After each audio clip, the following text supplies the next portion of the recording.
Assalamualaikum warahmatullahi wabarakatuh. Apa khabar semua? Semoga semua ni dalam keadaan sihat walafiat. Maka pada hari ini insya-Allah, selepas Rasul sallallahu alaihi wasallam berjumpa dengan mereka daripada kumpulan ataupun daripada Bani Aus dan juga Khazraj, selepas pertemuan mereka, perjanjian mereka dalam perjanjian Aqabah yang besar, Aqabatil Kubra, maka Rasul sallallahu alaihi wasallam telah mengizinkan kepada para sahabat untuk berhijrah mereka pergi ke Madinah ataupun pergi ke Yathrib. Maka di antara mereka yang hijrah, antara mereka yang pertama berhijrah ke Madinah adalah Abu Salamah radhiyallahu anhu bersama isteri dan juga anak-anak, dan mereka berhijrah setahun sebelum perjanjian ataupun bai'ah Aqabah. Kemudian ada juga seorang sahabat yang bernama Suhaib Al-Rumi. Okey, dia hijrah, tetapi hijrahnya dia ke negeri Madinah ataupun pergi ke Madinah dengan membuat bargain ataupun membuat persetujuan dengan mereka yang berada, kufar Quraisy yang berada di Makkah, mengatakan bahawasanya dia akan menyerahkan segala hartanya kepada mereka, dan mereka, iaitu ahli orang-orang Quraisy, akan benarkan dia keluar daripada Makkah. Tetapi seorang lagi sahabat yang sangat kuat, yang sangat hebat, yang kita kenali, khalifah yang kedua, iaitu Sayyidina Umar radhiyallahu anhu, dia keluar dengan membuat satu perlawanan ataupun mencabar. Dengan dekat sini dia berpakat dengan Ayyash bin Abi Rabi'ah dan Hisham bin Al-As untuk berjumpa satu tempat untuk bertemu pada waktu pagi hari sebelum hijrahnya. Keberanian Sayyidina Umar, hebatnya dia adalah apabila dia sebelum dia keluar pergi untuk berhijrah, dia dah mencabar semua orang Quraisy, kan? Dia jalan depan keramaian orang-orang Quraisy di sana, lalu mencabar siapa yang nak isteri mereka menjadi janda, siapa yang inginkan anak mereka menjadi anak yatim, siapa yang inginkan ibu mereka kehilangan anak, maka jumpalah aku di tempat sekian-sekian-sekian. Kan? Masalahnya Sayyidina Umar ni memang hebat orangnya, subhanallah. Selalunya orang-orang Quraisy menunggu orang-orang ataupun mencari orang-orang Islam, para sahabat yang nak berhijrah tu, mereka akan siksa, mereka akan kacau, mereka akan tunda, mereka akan menghalang dan sebagainya. Tapi Sayyidina Umar dalam penghijrahannya, dia yang menunggu orang-orang Quraisy untuk datang kepadanya. Subhanallah. Maka 2 bulan selepas kebenaran untuk berhijrah, maka terjadilah satu perbincangan. Orang-orang Quraisy mereka berkumpul. Mereka risau kerana apa? Kerana keadaan mereka dah tersekat. Orang-orang Quraisy di Mekah, mereka merasakan bahawasanya mereka dalam keadaan bahaya. Mereka dalam keadaan yang di mana bila orang Islam dan juga bila Nabi Muhammad SAW keluar daripada Mekah pergi ke Madinah, maka itu akan menggugat keadaan ekonomi mereka, akan mengacau kekayaan mereka, akan mengganggu identiti, ideologi, cara ibadah mereka. Kerana mereka kenal dengan kepribadian Rasulullah SAW dan dengan cara kepimpinannya yang berkesan, dan makin ramai, makin lama makin ramai yang dipengaruhi oleh Muhammad SAW, dan azam Rasul SAW yang sangat tekat, yang sangat kuat, dan iltizamnya ataupun istiqamahnya dalam pengorbanan untuk menyebarkan Islam ni memang keadaannya memang luar biasa. Bahkan disokong oleh sesuatu kekuatan dan daya pertahanan oleh kabilah Aus dan juga Khazraj. Maka tempat yang dipilih pula di Madinah adalah satu tempat yang betul-betul strategik yang boleh mengganggu perjalanan mereka untuk bermuamalah, untuk buat bisnes, daripada perjalanan Mekah pergi ke Syam dan Hadramaut. Allahu a'lam. Maka ini yang membuatkan mereka merasa kacau. Ini yang membuatkan mereka merasakan tak terkawal, takut keadaan mereka ni digugat. Maka apabila Islam sudah berada di Madinah, itulah yang mereka rasakan. Subhanallah. Maka apa yang dilakukan selepas merasakan beberapa entiti, beberapa point yang menunjukkan bahawa mereka dalam keadaan bahaya, maka mereka berjumpa. Mereka berjumpa di Darun Nadwah. Berjumpa di tempat namanya Darun Nadwah.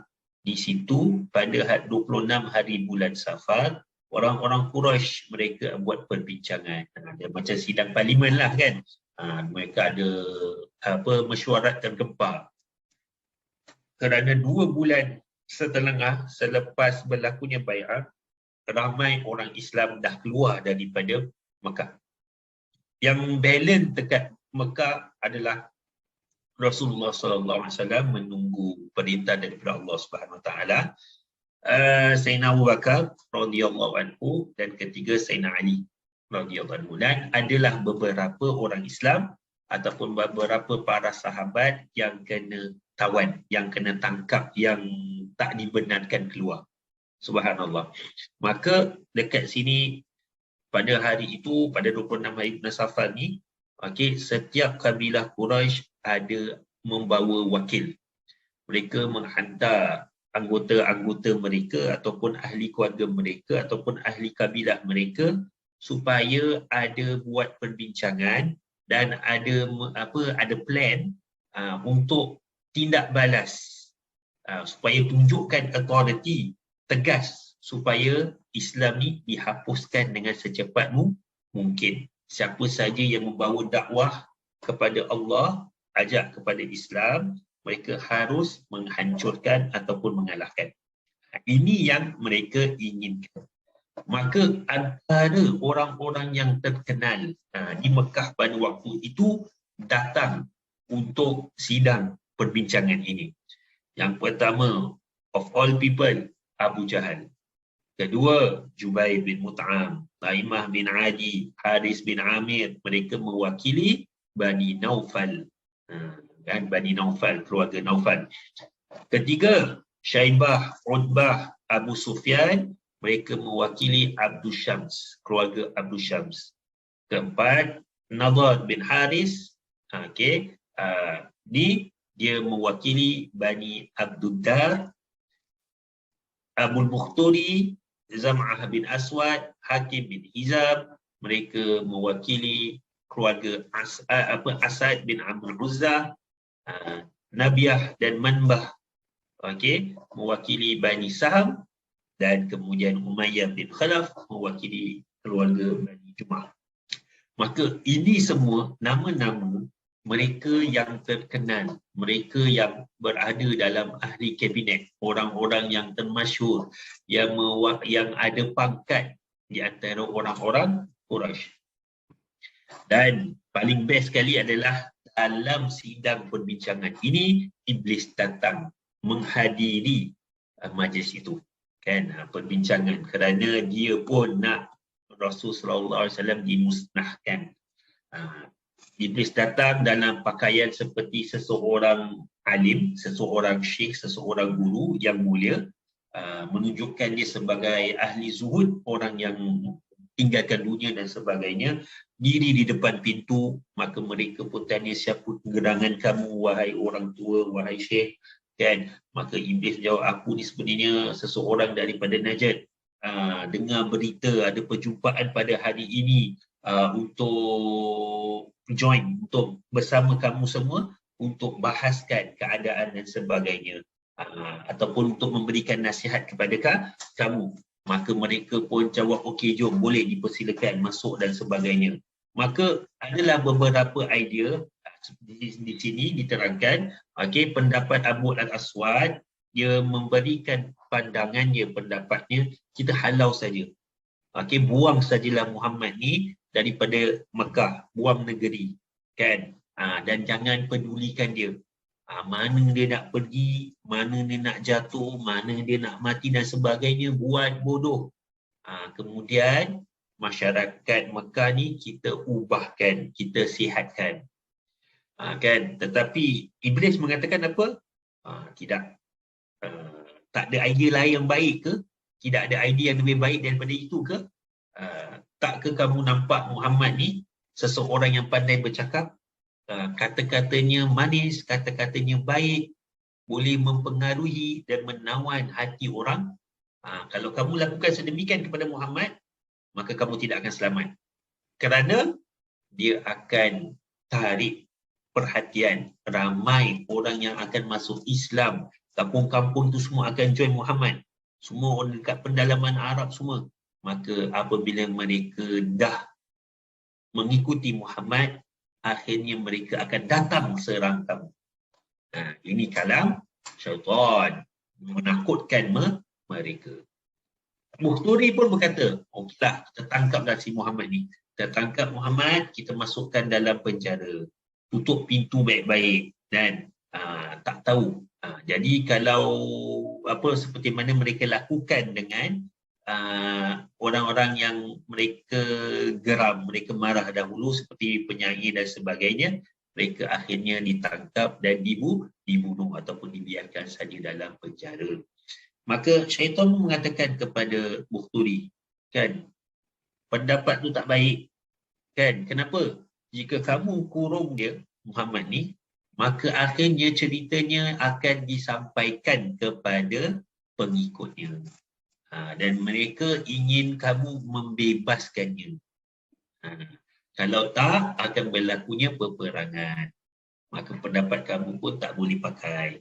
Maka akhirnya, Abu Jahal, idea yang sangat jahat diberikan ataupun suggestion yang diberikan kepada mereka.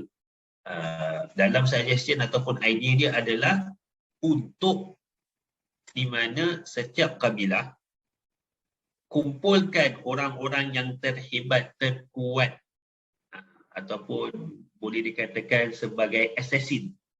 Mereka yang cepat tangkas, kuat bila bunuh dengan cepat dan sebagainya. Dan kita berikan kepada mereka setiap orang satu pisau ataupun sebilah pisau yang sangat tajam. Kalau pancung ataupun cucuk ataupun tikam, confirm mati. Jadi di sini mereka pilih ramai-ramai. Jadi ramai-ramai daripada setiap kabilah. Kenapa dipilih setiap kabilah? Kerana apabila semua bersatu untuk menyerang Nabi Muhammad SAW, kaum dia tak dapat mempertahankan ataupun tak dapat menuntut hak mereka. Tak dapat diah. Okey, ini idea Abu Jahal. Maka syaitan katakan, ini idea yang bagus. Saya setuju dengan pendapat Abu Jahal. Nampak tak betapa jahatnya Abu Jahal memberikan idea ini. Maka apabila mereka sepakati dengan apa yang akan dilaksanakan ataupun dengan apa yang akan dilakukan, maka apa yang berlaku adalah malaikat Jibril alaihi salam pun datang atas izin Allah Subhanahu wa taala berjumpa dengan Rasulullah sallallahu alaihi wasallam dengan wahyu daripada Allah Subhanahu wa taala. Malaikat Jibril memberitahu Nabi Muhammad sallallahu alaihi wasallam tentang idea ataupun planning orang-orang Quraisy itu. Maka kali ini pun datang dengan berita bahawasanya Allah Subhanahu wa taala telah mengizinkan baginda Rasul sallallahu alaihi wasallam untuk keluar berhijrah pergi ke Madinah. Maka dekat sini itu pun dikatakan malam ini janganlah kamu tidur di tempat biasa, kan? Jadi malaikat Jibril dah kasih warning. Nampak tak? Maka pada waktu yang paling kritikal, pada waktu malam itulah Rasulullah SAW memerintah Sayyidina Ali bin Abi Talib untuk tidur di tempat tidurnya. Dengan menggunakan selimut yang biasa beliau menggunakan untuk tidur. Subhanallah. Imagine, perhatikan, kan, kalau kita boleh bayangkan, dah tahu Nabi Muhammad SAW tahu dia akan kena tikam. Dia minta Sayyidina Ali untuk baring di atas tempat katilnya, untuk mengambil tempatnya. Betapa beraninya Ali radhiyallahu anhu. Subhanallah. Betapa beraninya Sayyidina Ali untuk mengambil tempat Rasulullah SAW. Tapi sebab cintakan Nabi Muhammad SAW menguasai dirinya, maka dia mengambil tempat itu. Subhanallah. Lalu Rasulullah SAW pada waktu malam itu, Rasulullah SAW keluar, kan, dapat membebaskan diri daripada kepungan. Orang-orang yang hebat-hebat ini datang berkumpul di depan rumah Nabi Muhammad SAW menunggu masa untuk menyerang.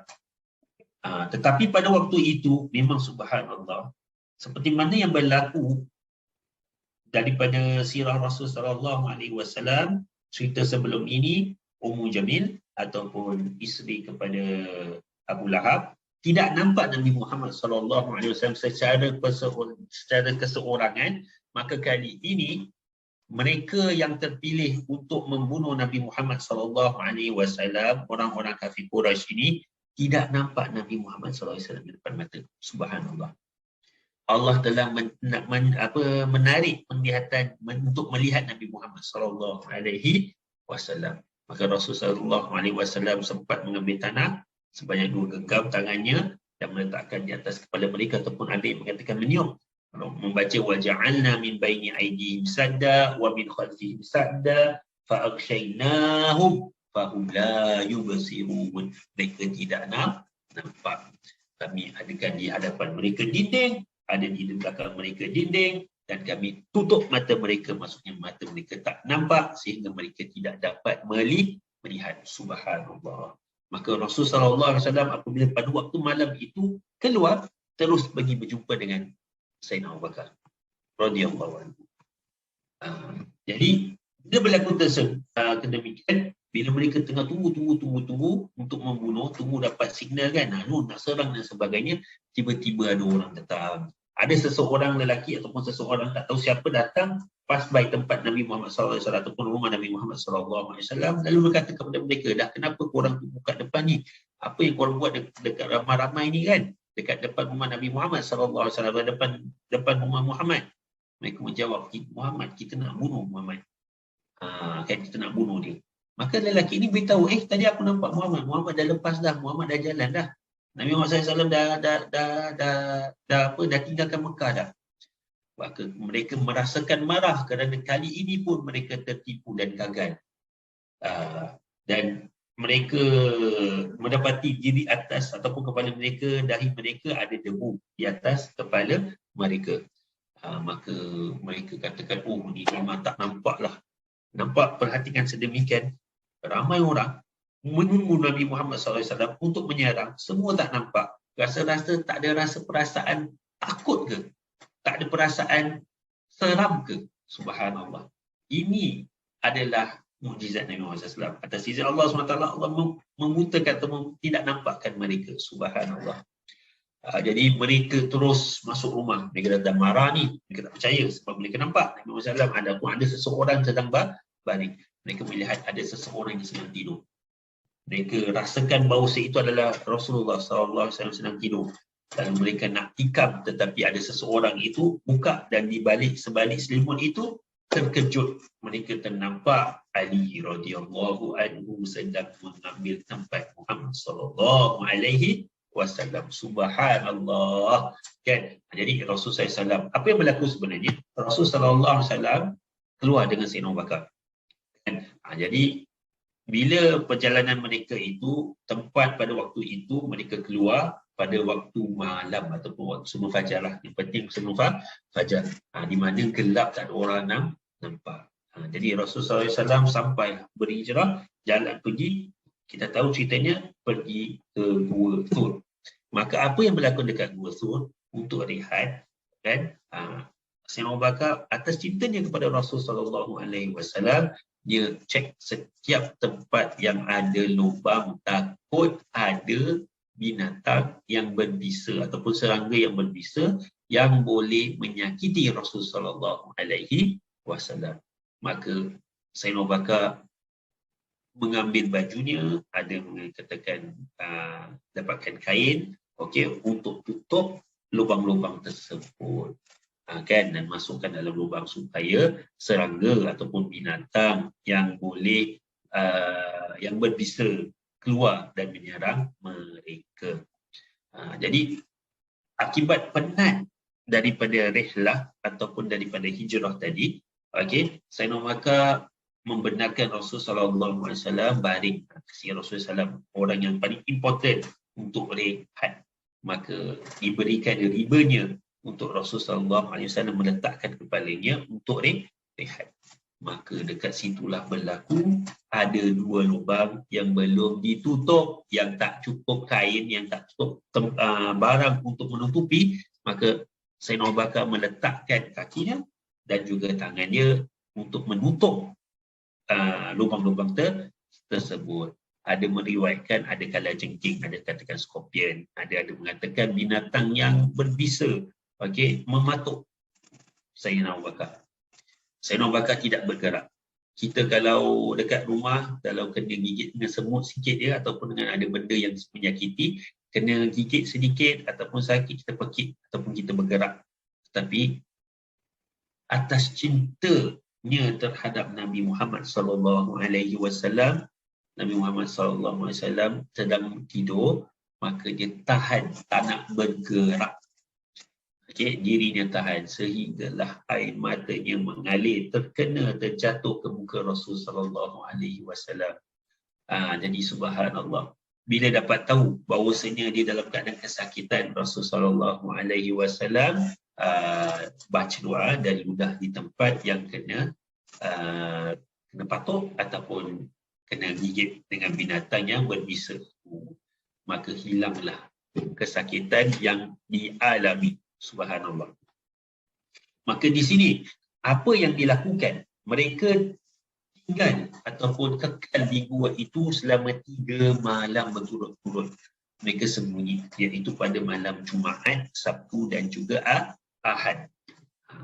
Kepandaian Sayyidina Abu Bakar juga, dia mengupah ataupun dia menyuruh anaknya Abdullah bin Abu Bakar untuk datang bersama mereka.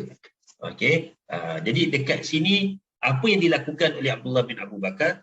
Abdullah bin Abu Bakar dia datang setiap malam kepada mereka, tidur bersama mereka untuk menceritakan, untuk mengkhabarkan apa yang dilakukan ataupun apa yang diperbualkan dalam di antara orang-orang Quraisy.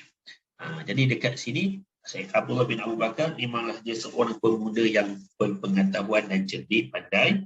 Okey, dia menemani Rasulullah SAW dan ayahnya di waktu malam.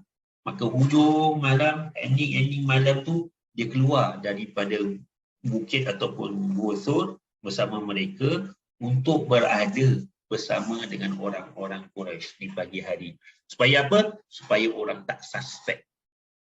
Orang-orang Quraisy tak suspek yang dia tahu di mana mereka. Jadi inilah yang berlaku.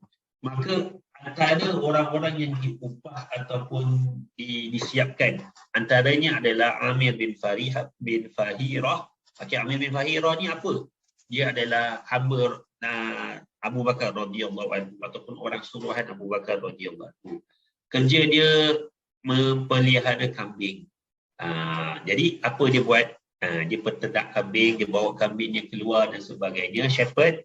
Maka dekat sini dia membawa kambing-kambing itu pergi ke sini, ke Gua Thur, untuk grazing lah, untuk apa, cari makan dan sebagainya. Bahkan bukan itu saja, kan, kambing-kambing ini dijadikan sebagai tempat untuk diperahkan susu supaya diberikan makanan dan juga minuman kepada Nabi Muhammad SAW dan Abu Bakar radhiyallahu anhu. Kan, subhanallah. Maka kalau tak ada makanan, maka daging kambing itu disembelih dan juga diberikan sebagai makanan. Maka makan daging, minum susu kepada mereka berdua. Subhanallah. Kemudian kambing itu juga digunakan sebagai untuk hilangkan kesan-kesan tapak kaki Abdullah bin Abu Bakar. Abdullah bin Abu Bakar tadi datang beritahu, ceritakan tentang khabar yang dia dengar daripada orang-orang Quraisy di Mekah. Maka apabila dia keluar ataupun dia jalan, maka ada kesan-kesan tapak kaki. Maka kambing-kambing inilah digunakan fungsi mereka untuk hilangkan kesan itu. Asma binti Abu Bakar, subhanallah, seseorang wanita yang sangat kuat. Tengah mengandung, tengah sarat, datang pergi ke Gua Thur untuk membawa makanan dan minuman juga. Subhanallah.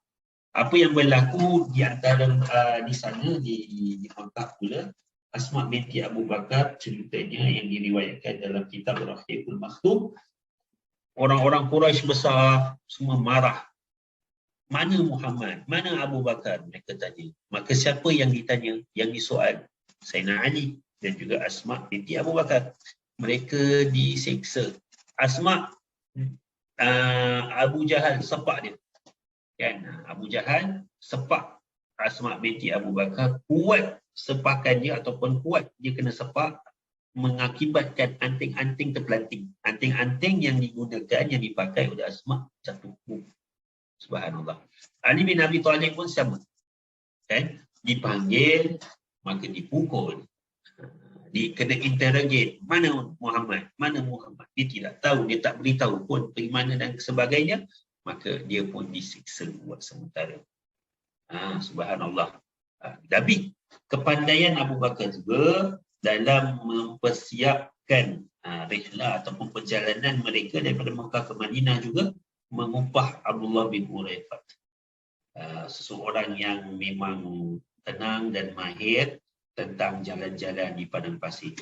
Jadi memang tempat mereka, kalaulah contoh di sini, Rasulullah SAW, perjalanan dia pergi daripada satu point A, Mekah, pergi ke Madinah, maka perjalanan dia straight gitu, tapi Rasulullah SAW tak buat sedemikian.